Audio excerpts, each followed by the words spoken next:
Everybody, everybody knew Devorah in town.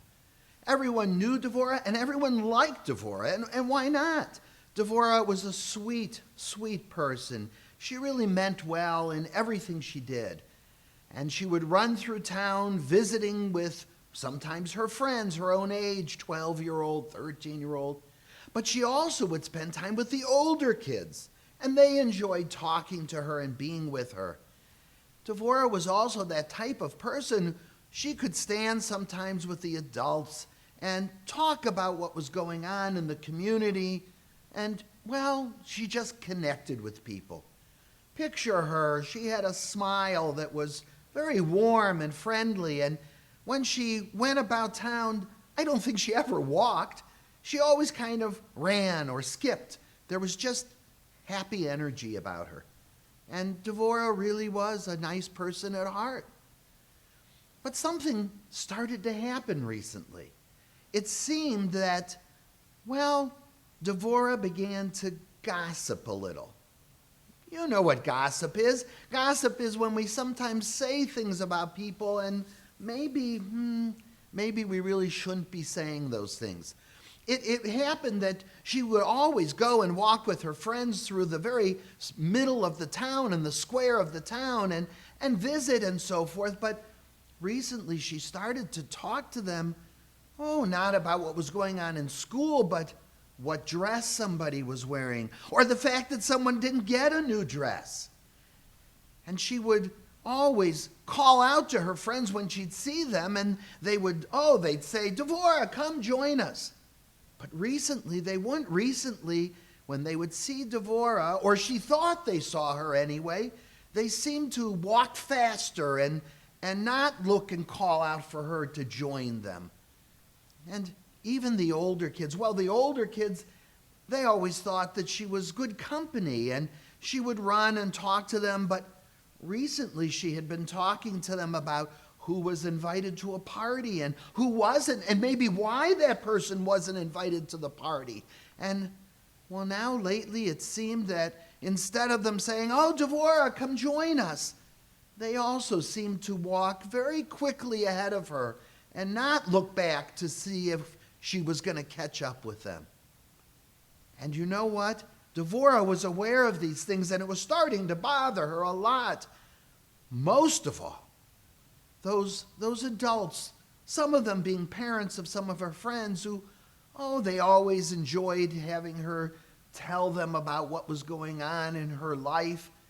Lately, they seemed to not really want her to join them. Lately, they seemed to, sort of close ranks, kind of shoulder to shoulder, so she couldn't really squeeze into the conversation. And maybe it was a little bit because she had recently been talking about how one family wasn't able to afford a new wagon and how the wagon that they had was in, such terrible shape, it was embarrassing.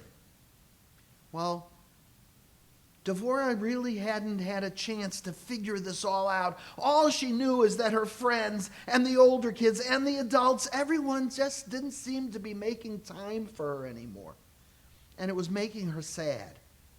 And she went to the rabbi in town and she started to explain this to him. And Rabbi, can't you talk to them? Why are they not including me anymore? Why am I not part of the conversation anymore?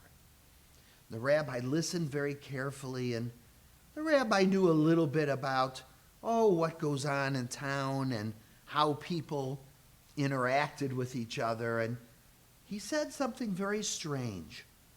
He said, Devorah, do you have in your house a feather pillow?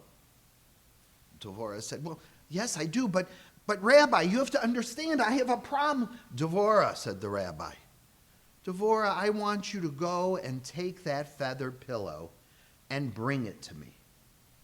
And she heard the rabbi, but she was distracted by her problem. She said, Rabbi, I just need for you to help me with... Devorah, said the rabbi, I want you to go and get your feather pillow, and I want you to bring it to me and meet me up there on that hilltop just outside of town. Devorah looked at the rabbi like, something's wrong with the rabbi maybe. But you never would say that, and she certainly wouldn't say that, so she did as he asked. She went home, she took her feather pillow, she walked all the way through town, speaking to no one because no one really turned to speak to her. And she went through town, up the hill, and sure enough, there was the rabbi. And she looked at the rabbi and she said, "Rabbi, again, I just want you to understand, I have a problem that I need your help with." And the rabbi said, "We'll speak about that in a moment." And she looked again at the rabbi, and he was looking down on the town. And so she stood next to him and she looked down on the town. And she noticed that the wind was kind of blowing around, as if you've ever been on a mountain or a hilltop, you know how the wind sometimes whisks past you. It was that kind of day. And the rabbi said, "Devorah, I want you to rip open your pillow and let the feathers fly out." Well, now she was really worried about what the rabbi was thinking and doing, but it was the rabbi. And so she ripped open the pillow, and sure enough, the wind caught all of those feathers, big feathers and small feathers, and they blew all over. They blew, further than she could see, and some blew straight down the hillside. Some seemed to land on top of houses nearby, and many of them landed scattered all over the square in the center of town. She looked. Now, what was the rabbi thinking now? And when would she get to discuss with him the problem that all of her friends and the older kids and the adults, none of them were listening to her or even talking to her anymore? When would the rabbi get to that? And the rabbi looked at Devorah and he said, "Devorah, I want you please now to go and gather up all those feathers, whether they fell down the hillside or in the town square or the ones that blew clear to the other side of town. I want you to gather them all up, put them back in the pillow, and bring them to me." Well, now Devorah really was perplexed. She didn't know what the rabbi was thinking, and she looked at him and she said, "Rabbi, how could I possibly do that? How could I possibly gather all these feathers, big and small, they've blown all over? There's no way to collect them all. They've gone too far." And the rabbi said, "Exactly, Devorah. Words are like that too. Things we say are like that too. First of all, we have no idea where those words will go, who will hear them, who will repeat them.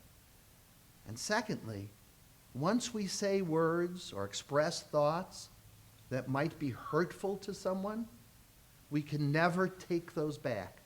There's no way to bring them back and put them away." And so suddenly Devorah realized that everything about the pillow was the rabbi helping her understand why her friends and the older kids and even the adults were not always willing to spend time with her anymore. Her words had become gossip, and gossip is hurtful. And sometimes, no matter how we would want to take back something we say, it's impossible to do it.